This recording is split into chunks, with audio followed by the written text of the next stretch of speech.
안녕하세요. 83세 된 박순자입니다. 지금 이 나이에 이런 이야기를 하게 될 줄은 정말 몰랐어요. 평생 자식들을 위해 살아왔는데 막상 제가 도움이 필요할 때는 아무도 손을 내밀어 주지 않더라고요. 저는 보스턴에서 35년 동안 부동산업을 했어요. 남편과 함께 한인타운에서 작은 중개소를 운영하면서 한 푼 두 푼 모아서 부동산 5채까지 장만했거든요. 그때는 정말 열심히 살았어요. 새벽 6시에 일어나서 밤 10시까지 일하고 자식들 교육비며 생활비며 하나도 아끼지 않고 다 주었어요. 첫째 아들은 변호사가 되었고 둘째 딸은 의사가 되었고 막내 아들도 회계사가 되었어요. 그때는 정말 자랑스러웠어요. 우리 부부가 고생한 보람이 있다고 생각했거든요. 남편이 폐암으로 세상을 떠난 게 벌써 10년이 되었어요. 그때도 자식들이 와서 도움을 주긴 했지만 장례식 끝나고 나니까 각자 바쁘다고 돌아가더라고요. 첫째는 뉴욕에 있고 둘째는 시애틀에 있고 막내만 보스턴 근처에 있지만 그것도 차로 1시간은 걸려요. 그래도 괜찮았어요. 부동산 임대 수입이 월 $8,500 정도 들어오니까 소셜 시큐리티 $1,400 합쳐서 거의 $10,000씩 벌어들이는데 혼자 사는데 뭐가 그리 필요하겠어요. 월 $2,500면 충분히 살 수 있거든요. 당뇨병이 있긴 했지만 그래도 관리가 되고 있었고 혈압도 약 먹으니까 괜찮았어요. 매일 아침에 혈당 재고 약 먹고 오후에는 동네 한 바퀴 돌고 저녁에는 한국 드라마 보면서 시간을 보냈어요. 그런데 작년 10월에 갑자기 쓰러졌어요. 화장실에서 일어나다가 어지러워서 그대로 넘어졌는데 3시간이나 지나서야 옆집 할머니가 발견해 주셨어요.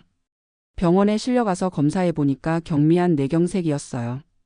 다행히 큰 후유증은 없었지만 오른쪽 손발이 좀 저리고 혼자 생활하기가 힘들어졌어요. 병원에 입원해 있는 동안 새 자식들한테 전화를 했어요. 엄마가 쓰러져서 병원에 있다. 앞으로 혼자 생활하기가 힘들 것 같으니 어떻게 할지 의논하자고 했거든요. 첫째 아들이 제일 먼저 대답했어요. 엄마, 글쎄요, 요양원이 더 안전할 것 같은데요. 전문적인 케어를 받으실 수 있고 응급 상황에도 바로 대처할 수 있잖아요. 둘째 딸도 마찬가지였어요. 엄마, 오빠 말이 맞아요. 요양원에서 제대로 된 의료진이 24시간 돌봐드릴 수 있어요. 우리는 각자 일이 있어서 엄마를 제대로 돌봐드릴 수가 없어요. 막내 아들도 똑같더라고요. 엄마, 죄송해요. 우리가 돌봄을 제대로 해드릴 능력이 없어요. 아이들도 어리고 와이프도 직장 다니고 솔직히 엄마를 모시고 살 여건이 안 돼요.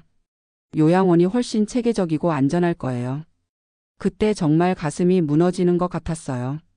35년 동안 이 자식들을 위해서 살았는데 정작 제가 도움이 필요할 때는 모두 외면하는 거예요.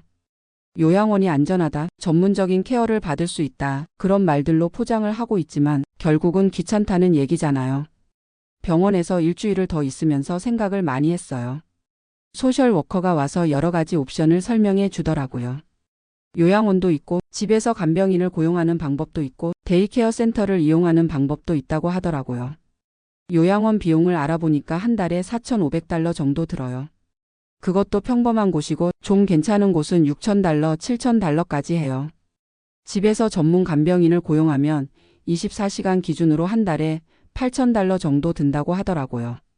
자식들은 당연히 요양원을 권했어요. 경제적으로도 그게 낫고 사회생활도 할 수 있어서 외롭지 않을 거예요 라면서 말이에요. 하지만 저는 요양원에 가기 싫었어요. 평생 자유롭게 살아왔는데 갑자기 규칙에 맞춰서 살아야 한다는 게 싫었거든요. 그리고 무엇보다도 제 집이 좋았어요. 남편과 함께 35년을 산 집인데 추억이 너무 많은 곳이거든요. 자식들하고 한 달 넘게 실랑 일을 했어요. 첫째는 엄마, 현실을 받아들이세요. 우리도 각자 생활이 있어요라고 하고 둘째는 엄마가 고집 부리시면 우리가 어떻게 해요라고 하고 막내는 죄송하다, 죄송하다 하면서도 결국은 요양원을 권하더라고요. 그때 정말 마음이 아팠어요. 이 자식들이 저를 짐으로 생각하는구나, 빨리 요양원에 넣고 신경 안 쓰고 싶어 하는구나 하는 생각이 들었거든요. 교회 집사님들이 와서 위로해 주시더라고요. 순자 집사님, 자식들이 너무하네요. 부모가 아프면 당연히 자식들이 돌봐야 하는 건데 요양원에 보내려고 하다니. 하지만 저도 현실을 알아야 했어요. 정말로 자식들이 저를 돌볼 의지가 없다면 제가 할 수 있는 최선의 선택을 해야겠다고 생각했거든요. 그때 문득 부동산 시장 상황이 떠올랐어요. 코로나 이후로 보스턴 부동산 가격이 엄청 올랐거든요. 제가 가지고 있는 부동산 5채가 지금 시세로 280만 달러 정도 될 거예요. 처음에 샀을 때는 총 80만 달러 정도였는데 40년 동안 3배 이상 올랐어요. 그래서 결심했어요. 부동산을 다 팔아서 집에서 전문 간병인을 고용하자고. 요양원에 가서 눈치 보면서 살 바에야 제 집에서 편안하게 살다가 죽는 게 낫겠다고 생각했거든요. 부동산 중개업자에게 연락해서 매물을 내놓았어요. 시장이 좋아서 한 달 만에 다 팔렸어요. 세금 떼고 나니까 손에 240만 달러 정도 남았어요. 그 소식을 들은 자식들이 난리가 났어요. 첫째가 급하게 날아와서는 엄마 왜 그런 중요한 결정을 혼자 하세요? 우리랑 상의를 하셔야 조라고 하더라고요. 상의? 너희들이 언제 내 의견을 들어줬니? 요양원 가라고만 했잖아. 둘째도 전화해서 울면서 엄마 우리가 잘못했어요. 다시 생각해 보니까 엄마를 집에서 모시는 게 맞는 것 같아요라고 하더라고요. 막내는 아예 집에 와서 무릎을 꿇고 빌었어요. 엄마 죄송해요. 제가 엄마를 모시고 살게요. 부동산 팔지 마세요. 참 웃기더라고요. 280만 달러 상당의 부동산이 없어진다니까 갑자기 효자 효녀가 되는 거예요. 그전에는 능력이 안 된다, 현실적으로 어렵다 하던 자식들이 하루아침에 모시고 살겠다고 하니까요. 하지만 이미 계약을 다 했어요. 그리고 솔직히 말하면 이제 자식들을 믿을 수가 없었어요. 진심으로 저를 걱정해서 하는 말인지 아니면 상속 재산 때문에 하는 말인지 구분이 안 되더라고요. 전문 간병인을 구하는 것도 쉽지 않았어요. 한국어를 할 수 있고 의료 지식이 있고 요리도 할 수 있는 사람을 찾아야 했거든요. 다행히 교회를 통해서 좋은 분을 소개받았어요. 60대 초반의 한국 여성분인데 간호조무사 자격증도 있고 미국에서 20년 넘게 시니어 케어 일을 하신 분이에요. 한 달에 8,000달러 주기로 했어요. 처음에는 좀 어색했어요. 평생 남한테 의존해 본 적이 없는데 갑자기 타인의 도움을 받아야 한다는 게 자존심이 상하더라고요. 그런데 그분이 정말 전문적이었어요. 제 혈당을 체크해 주시고 약도 시간에 맞춰서 챙겨 주시고 당뇨병 환자에게 좋은 음식으로 요리해 주시고 물리치료도 같이 해 주시더라고요. 무엇보다도 강요하지 않으세요. 할머니가 하고 싶으시면 하시고 하기 싫으시면 안 하셔도 돼요라고 하면서 제 의견을 존중해 주시는 거예요. 자식들은 처음 몇 달 동안은 자주 왔어요. 일주일에 한 번씩은 와서 안부를 물어보고 엄마 불편한 거 없으세요?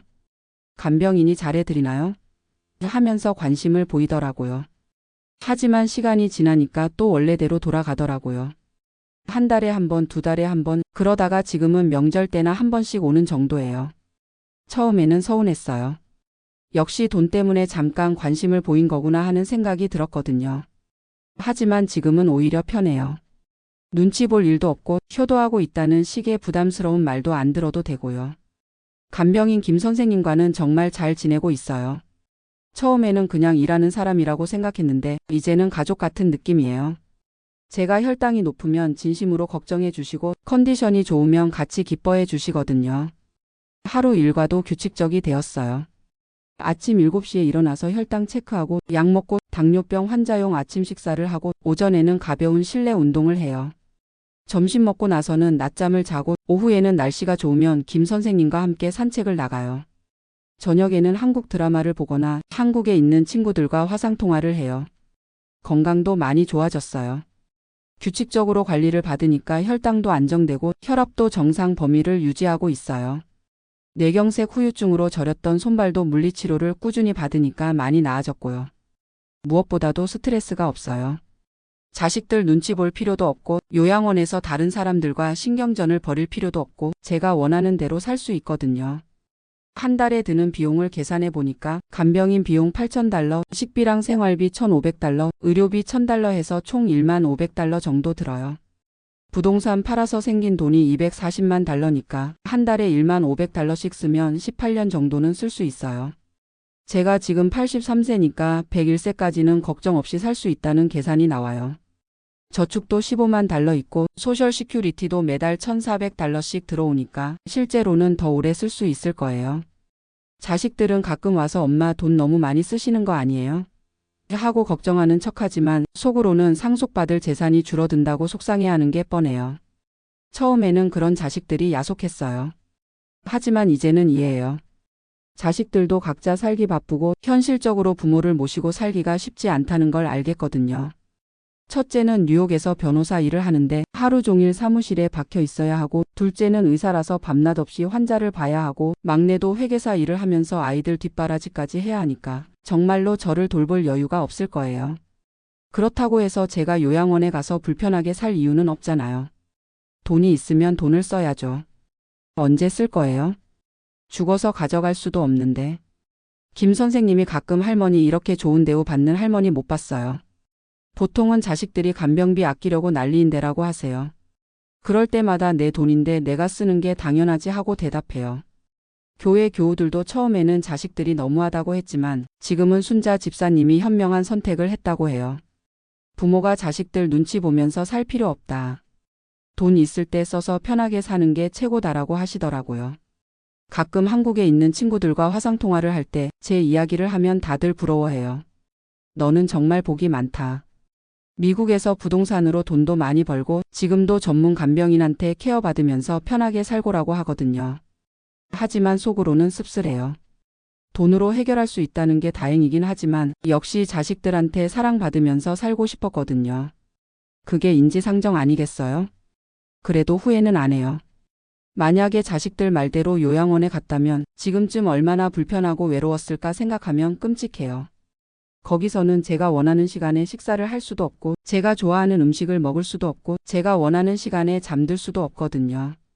지금은 제가 하고 싶은 대로 다 해요. 밤늦게까지 한국 드라마를 봐도 누가 뭐라고 안 하고, 새벽에 배가 고프면 김치찌개를 끓여 먹을 수도 있고, 친구들과 전화를 몇 시간씩 해도 아무도 간섭하지 않아요. 김 선생님도 할머니가 주인이니까 할머니 마음대로 하세요라고 하시거든요. 이런 자유로운 생활을 돈 주고 산 거라고 생각하면 전혀 아깝지 않아요. 요즘에는 온라인으로 한국 음식 재료도 주문하고 한국 책도 주문해서 읽고 있어요. 김 선생님이 컴퓨터 사용법을 가르쳐 주셔서 이제는 혼자서도 인터넷 쇼핑을 할 수 있어요. 화상통화도 제가 직접 걸 수 있고요. 한국에 있는 조카들이 가끔 연락을 해요. 고모 미국 생활 어떠세요? 자식들한테 잘 대우받고 계시죠? 하고 물어보면 응, 잘 살고 있어라고 대답해요. 굳이 자세한 사정을 다 이야기할 필요는 없으니까요. 가끔 자식들이 와서 엄마 건강은 어떠세요? 하고 물어보면 응, 좋아. 김 선생님이 잘해주신다고 대답해요. 그러면 다행이네요. 엄마가 편하게 지내시는 게 가장 중요해요라고 하더라고요. 속으로는 이제 와서 그런 소리를 하네 하는 생각이 들지만 말로는 그래 너희들도 각자 일 열심히 해라고 해요. 명절 때는 자식들이 다 모여요. 그때는 마치 예전처럼 화목한 가족 같아 보이기도 해요. 하지만 이제는 알아요. 진짜 관심이 아니라 의무감으로 오는 거라는 걸. 그래도 상관없어요. 저도 이제는 자식들한테 큰 기대를 안 하거든요. 각자 자기 인생을 살아가는 거고 저도 제 인생을 살아가는 거예요. 김 선생님과는 정말 많은 이야기를 해요. 김 선생님도 비슷한 경험이 있으시대요. 자식들이 다 성공해서 잘 살고 있지만 정작 부모는 외롭게 지내고 있다고. 요즘 세상이 그래요. 부모 자식 간에도 현실적으로 생각하는 시대예요라고 하시더라고요. 맞는 말이에요. 예전에는 부모 봉양이 당연한 일이었지만 지금은 각자 살기 바쁜 세상이니까 부모도 독립적으로 살 방법을 찾아야 하는 거예요. 다행히 저는 그럴 수 있는 경제적 여건이 되니까 감사하죠. 만약에 돈이 없었다면 정말 막막했을 거예요. 자식들 눈치 보면서 요양원에 가거나 아니면 혼자서 아픈 몸을 이끌고 살아야 했겠죠. 가끔 교회에서 비슷한 처지의 할머니들을 보면 안타까워요. 자식들이 돈이 없어서 간병인을 고용할 수 없다고 하면서 할머니를 요양원에 보내거나 아예 방치하는 경우도 있거든요. 그럴 때마다 제가 얼마나 운이 좋은지 깨달아요. 35년 동안 부동산업을 하면서 모은 돈이 있어서 지금 이렇게 편하게 살 수 있는 거니까요. 젊을 때는 자식들 교육비며 생활비며 다 주느라고 제 노후 준비는 제대로 못했어요. 그때는 자식들이 당연히 부모를 모실 거라고 생각했거든요. 하지만 결과적으로는 부동산 투자가 큰 도움이 되었어요. 요즘 젊은 분들한테 하고 싶은 말이 있어요. 자식들한테 기대하지 말고 본인들이 노후 준비를 확실히 하라는 거예요. 자식들도 각자 살기 바쁜 세상이니까 부모가 독립적으로 살 수 있는 계획을 세워야 해요. 특히 건강 관리는 정말 중요해요. 아프면 돈이 많이 들거든요. 저도 지금 한 달에 1만 500달러씩 쓰고 있는데 건강했을 때는 한 달에 2,500달러면 충분했어요. 4배 이상 지출이 늘어났죠. 그리고 노후에 필요한 돈을 미리 계산해 보세요. 간병인 고용하려면 한 달에 최소 8,000달러는 들어요. 요양원에 가더라도 한 달에 5,000달러는 들고요. 이런 비용을 감당할 수 있는 준비를 해놔야 해요. 무엇보다도 마음의 준비가 필요해요. 자식들이 나를 돌봐줄 거라는 환상은 버리세요. 물론 효자 효녀도 있겠지만 요즘 세상에는 그런 경우가 드물어요. 각자 바쁘게 살고 있으니까요. 저는 이제 83세인데 앞으로 10년, 15년 더 살 수 있을지 모르겠어요. 하지만 남은 시간만큼은 편하게 살고 싶어요. 자식들 눈치 보지 않고 누구에게 폐 끼치지 않고 당당하게 살다가 가고 싶거든요. 김 선생님이 할머니는 정말 멋있어요. 나이가 들어도 주체적으로 사시는 모습이 보기 좋아요라고 하세요. 그런 말을 들으면 기분이 좋아져요. 제가 한 선택이 옳았구나 하는 생각이 들거든요. 가끔 밤에 혼자 있을 때 생각해요. 만약에 자식들이 진심으로 저를 돌봐주겠다고 했다면 부동산을 팔지 않았을까? 아마도 안 팔았을 거예요. 자식들과 함께 살면서 가족의 정을 느끼고 싶었거든요. 하지만 현실은 그렇지 않았어요. 자식들은 각자 바쁘고 저를 돌볼 여유가 없었어요. 그렇다면 제가 할 수 있는 최선의 선택을 한 거죠. 지금도 가끔 자식들이 전화해서 안부를 물어봐요. 엄마 건강하세요? 불편한 거 없으세요? 하고 물어보면 응, 잘 지내고 있어라고 대답해요. 그러면 다행이에요. 엄마가 편하게 지내시는 게 가장 중요해요라고 하더라고요. 이제는 그런 말도 익숙해졌어요. 사실 서운한 마음이 완전히 없어진 건 아니에요. 가끔 다른 할머니들이 자식들과 함께 나들이 가는 모습을 보면 부러운 마음도 들고요. 하지만 그런 감정에 휘둘리지 않으려고 해요. 대신에 지금 제가 가진 것에 감사하려고 해요. 건강을 회복할 수 있었고 경제적으로 여유가 있고 좋은 간병인을 만났고 제가 원하는 대로 살 수 있는 환경이 있다는 것에 말이에요. 그리고 김 선생님 같은 분을 만날 수 있었다는 것도 행운이에요. 처음에는 그냥 일하러 오는 사람이라고 생각했는데 지금은 진짜 가족 같은 느낌이거든요. 제가 아프면 진심으로 걱정해 주시고 기분이 좋으면 같이 기뻐해 주시고요. 혈연으로 맺어진 가족이 아니어도 진심으로 서로를 아끼는 관계가 있다는 걸 알게 되었어요. 어쩌면 이런 관계가 더 소중할 수도 있겠다는 생각이 들어요. 조건 없이 서로를 돌봐주는 관계니까요. 요즘에는 미래에 대한 걱정도 별로 안 해요. 돈도 충분히 있고 건강도 많이 좋아졌고 김 선생님도 계속 함께 해주시겠다고 하시니까 당분간은 지금처럼 살 수 있을 것 같아요. 만약에 건강이 더 나빠져서 김 선생님 혼자서는 감당하기 어려워진다면 그때는 또 다른 방법을 찾아야겠죠. 전문 의료진이 있는 시설에 들어가거나 간병인을 더 고용하거나. 그것도 돈으로 해결할 수 있는 문제니까 크게 걱정하지 않아요. 중요한 건 끝까지 제 의지대로 살다가 가는 거예요. 누구에게 짐이 되지 않고 누구의 눈치를 보지 않고 당당하게 살다가 가고 싶어요. 83년을 살아오면서 많은 일이 있었지만 지금이 가장 편안한 것 같아요. 자식들에 대한 기대를 버리고 나니까 오히려 마음이 편해졌거든요. 각자 자기 인생을 살아가는 거고 서로 간섭하지 않는 게 최선인 것 같아요. 가끔 자식들이 와서 엄마 우리가 잘못했나요? 하고 물어볼 때가 있어요. 그럴 때는 아니야. 너희들도 각자 사정이 있으니까 이해한다고 대답해요. 진심이에요. 이제는 정말로 이해하거든요. 하지만 동시에 제 선택도 이해해 달라고 하고 싶어요. 저도 제가 원하는 방식으로 살 권리가 있다고 생각해요. 자식들이 돌봐줄 수 없다면 제가 스스로 방법을 찾는 게 당연한 거잖아요. 요즘 젊은 분들 중에는 부모한테 의존하려고 하는 경우도 많다고 들었어요. 집도 부모가 사주고 결혼 자금도 부모가 대주고 심지어 손자 손녀 키우는 것도 부모한테 맡기고. 그런 걸 보면 참 안타까워요. 부모도 자식도 각자 독립적으로 살아야 한다고 생각해요. 서로 의존하면 갈등만 생기거든요.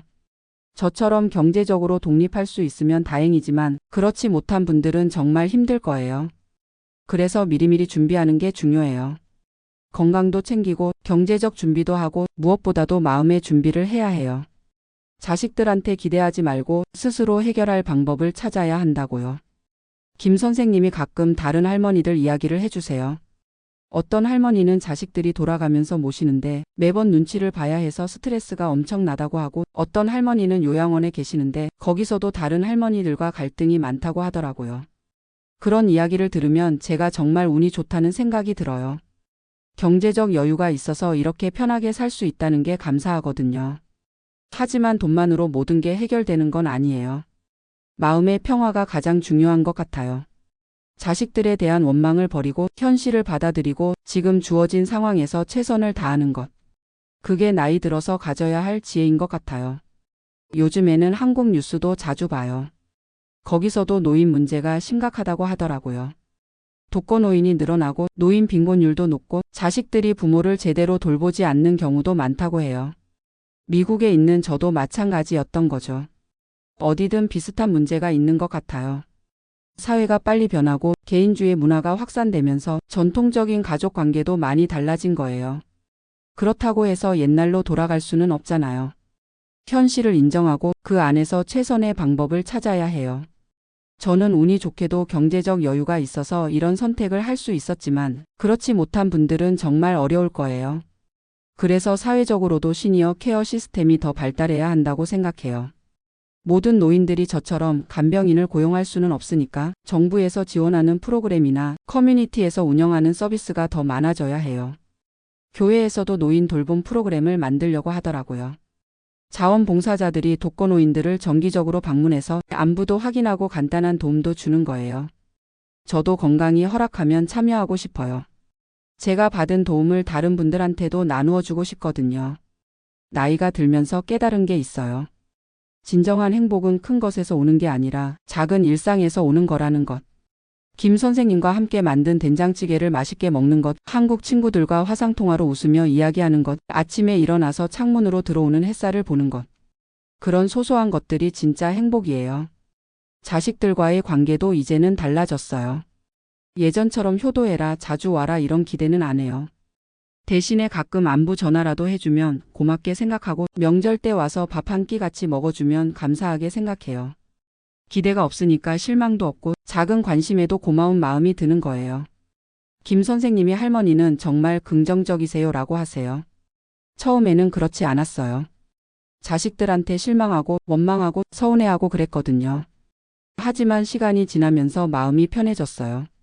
어쩌면 이게 나이 들어가는 과정인 것 같아요. 젊을 때는 다른 사람들한테 기대도 많이 하고 요구도 많이 하잖아요. 하지만 나이가 들면서 그런 걸 내려놓게 되는 거죠.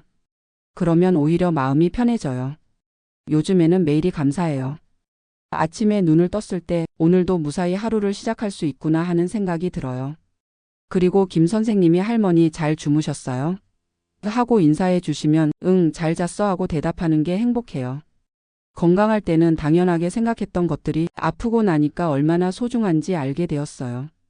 혼자 화장실에 갈 수 있다는 건, 스스로 밥을 먹을 수 있다는 건, 친구들과 전화로 이야기할 수 있다는 것. 그런 작은 것들이 다 감사한 거예요.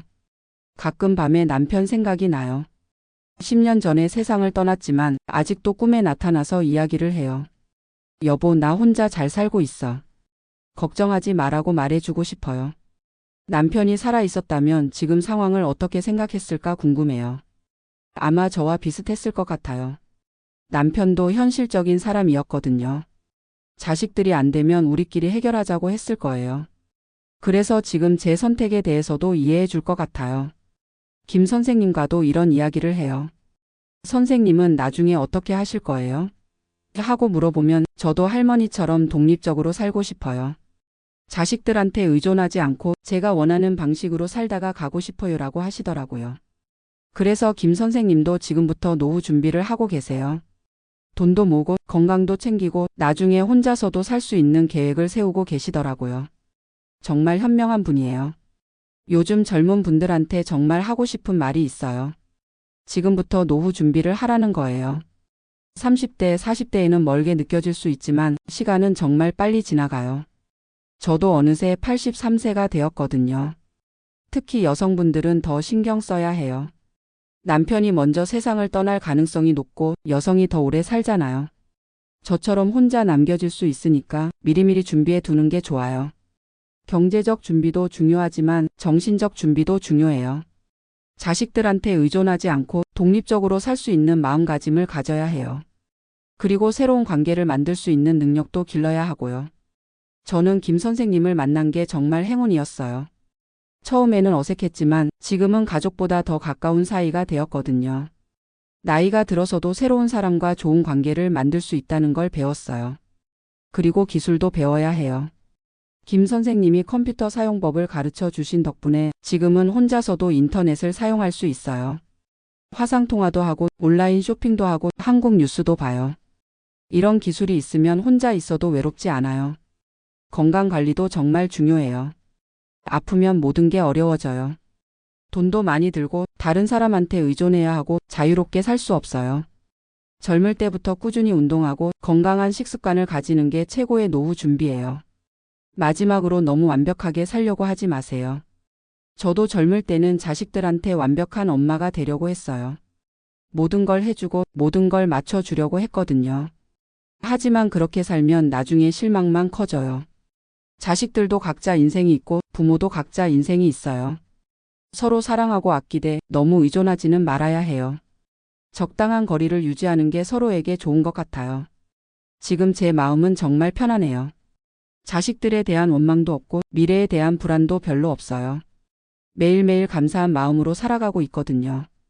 김 선생님과 함께 만든 아침 식사를 맛있게 먹고 오후에 창밖으로 보이는 나무들을 바라보고 저녁에 한국 드라마를 보면서 웃고 밤에는 남편 꿈을 꾸면서 잠들어요. 이런 평범한 일상이 얼마나 소중한지 몰랐었는데 이제는 알겠어요.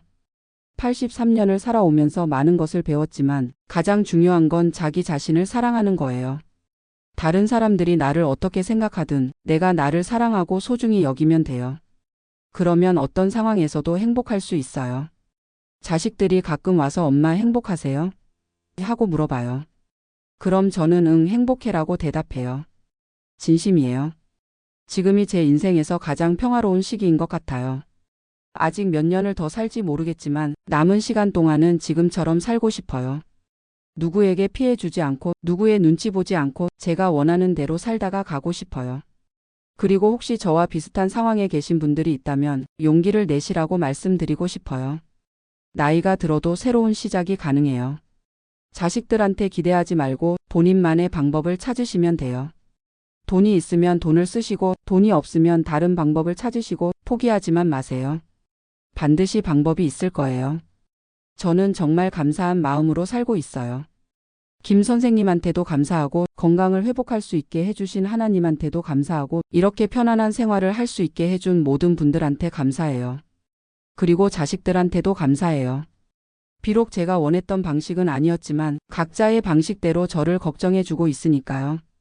이제는 그것만으로도 충분해요. 83세까지 살아오면서 정말 많은 일이 있었지만 지금이 가장 마음이 편해요. 앞으로 남은 시간도 이렇게 감사한 마음으로 평화롭게 살아가고 싶어요. 여러분도 건강하시고 행복하세요. 그리고 미리미리 노후 준비하시길 바라요. 나이가 들어도 당당하게 살 수 있도록 말이에요. 감사합니다.